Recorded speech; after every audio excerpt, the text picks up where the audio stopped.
I'm just gonna say a little bit about my renal cell carcinoma story, and hopefully it'll help somebody that's going through this, because I've been watching some videos on YouTube with people that are going through this also, and it's helped me.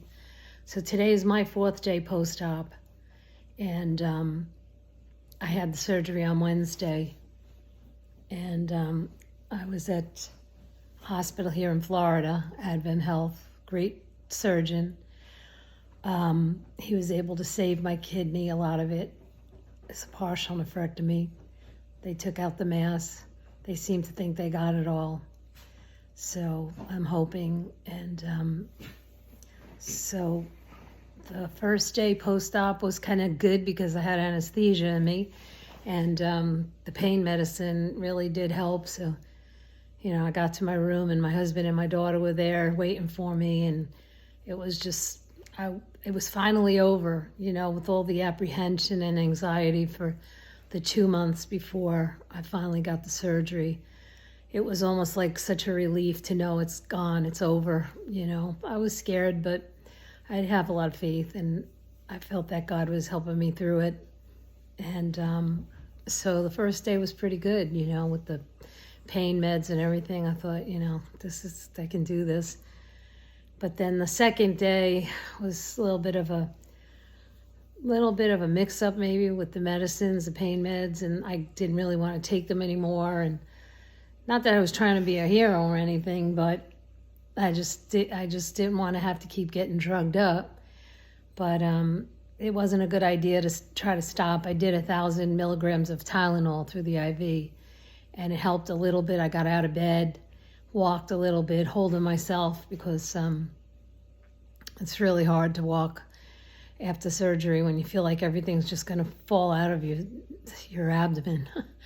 So, and then when I went back to bed, you know, I realized that I was in a lot of pain, and I said to the nurse, you know, maybe I'll just wait for some more Tylenol. And she said, no. She said, take your Percocet, because the Dilaudid I had a problem with. It was just too heavy for me. I'm not used to medicine and drugs and alcohol and all that. I have a very low tolerance, so the Dilaudid was just a little too strong. So I started taking the Percocet, and that did help a lot. So then the third day was a little bit better, and I guess that was the day I was released too, right, Jay? I had the surgery on Wednesday. Then Thursday was a little rough because of the pain meds, not taking the pain meds. And then Friday I went home. So that was 2 days ago, right? Yeah. And it was great getting home. I mean, the whole time I was in the hospital, you know, every morning they come in and take your blood, and, you know, I hardly have any veins as it is. So, you know, they were down to actually taking a vein out of my thumb, taking some blood out of my a vein in my thumb, and it was just so painful. And I just thought every, you know, day that I stay here, they're gonna, you know, keep taking blood on me. But anyway, the doctor came in and he said, you know, your blood works great, your kidney's functioning great. We think we got it all. So, and then with that, he said, you know, whenever you're ready to go, you know, you can go. So I said, yeah, I'm ready. So I've been home. My husband's taking good care of me, and you know, it's been hard getting up, especially at night, in the middle of the night. It's hard, but I'm doing it, you know, and I feel like the worst is over. So it's painful. It's a lot of trapped gas that is really hard. It's crampy more than anything. Like, the incisions don't really bother me much. It's not so bad. It's just the gas pains that they're just trapped. So I've been taking mints, peppermints, and taking simethicone, which I'm on in a renal support group, and they tell you to do the simethicone. So that seems to help a little bit, but so far, you know, I think that's most of my pain is just trapped gas. And but that's about it. If anybody has any questions, you know, I'm not sure I'll be posting this or not, but if I do, you know, I'll be happy to help with any questions if I can. But I managed to get through it, and that's the main thing, you know. I never thought this was going to happen to me, that I would, you know, have an ultrasound saying characteristics of renal cell carcinoma, just out of just the physical that I went for. You know, I told the nurse that I had a back pain on my right side, lower right side, thinking it was from the garden, pulling weeds and stuff. And I said, about a week ago I had some pain in my lower back, and I said it's probably from weeding. And so I said, but it's gone now. You know, I'm figuring I'm healthy. So, but the strange thing, the ironic thing is they already knew that my mom died of a kidney mass when she was 42. And it was a rapid moving kidney mass that my mom had. So then I told her, this was in the end of June that I went for my, the end of July, I think it was. Yeah, I saw my dad the end of June. So the end of July, I had my physical. I think it was July or August now. And so when I told her, I said, you know, I know you know about my mom, but I don't know if you know that I just found out I just got back together with my dad after 30 years.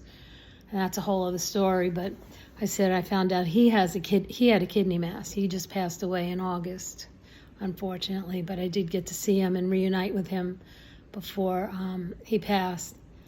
And when she heard that, she looked a little suspicious. And so she said, well, I'm going to do an ultrasound. But I didn't think anything of it. I figured it was for the lower back pain that I had on the right side. So when I had the ultrasound, it came up on the left kidney that there was a mass. So then after the ultrasound, they ordered a CAT scan. Then I had to see a urologist. And that's when I started doing my traveling around. I went to the Cleveland Clinic, met a urologist there who, you know, he basically said, just get it out. Just get the kidney out. He said, if you were my own mom, I would tell you, just get it out because you're going to bleed a lot. If, you know, we try to maybe, you know, if he was saying, you know, if they tried to take the mass, that, you know, I would bleed a lot. So, and that wouldn't be good. So I said, okay, you know, I'm for that. And he didn't really agree with the biopsy. They feel that, you know, sometimes the cancer could kind of leak out or something. So he didn't think that was a good idea. I said, I agree, you know. But then I decided, let me go to Moffitt and see what they had to say. And I went to Moffitt, and great surgeon there also. And he said, if you want a biopsy, we can do a biopsy. He scheduled me for one. And then he said, you know, we could try to do a partial nephrectomy and try to get the tumor out, the mass or whatever. He said it's 50% solid and 50% liquid, half and half like so. He said it was a 25% chance that it wasn't cancer. So I felt good with those odds. I thought, okay, you know, we'll do that. But then I think I was really running scared at this point. You know, it's such a shock. You're in denial, you're in shock, you're, you know, scared. And so I just kept going for more opinions. Luckily, my Medicare let me do that. I was able to have as many opinions as I wanted. So there was a doctor at Advent Health in Florida, Celebration, Florida, that I thought I heard really good things about. And I said, I definitely want to go. I just definitely want to see him. And then I went recently. It took me a while to get in to see him, but I went recently, and he said, you know, we can try to do, I think he said it was going to be a nephrectomy, but maybe a partial if they could get to it or whatever. And he had this app on his phone that he says he sends your disc to your CD of your CAT scan to this place in California. And it's like a virtual reality where they take your kidney and it's transparent. The kidney is transparent. So you could see the kidney and you could see the mass inside the kidney. So he showed me one on his phone, and he was able to touch the phone and move it all around. And you could see every which way the kidney, he could turn it every which way, and he studied it. And he said that's what he's going to do, you know, for me. And I thought, wow, that's pretty high tech. so he would know exactly how he was going to go into this. This is Dr. McDonald's excellent surgeon, and I felt comfortable with him. I just knew he was the one, I stopped running and I said, I'm just going to put myself in your hands. And so I think I saw him October, maybe not. Would be after the 19th, because that's when you had the second CAT scan, right?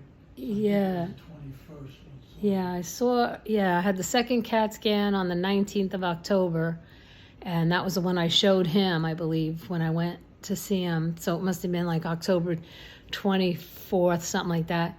And he set me up for surgery right away for November 2nd, which was 4 days ago or whatever. So I went.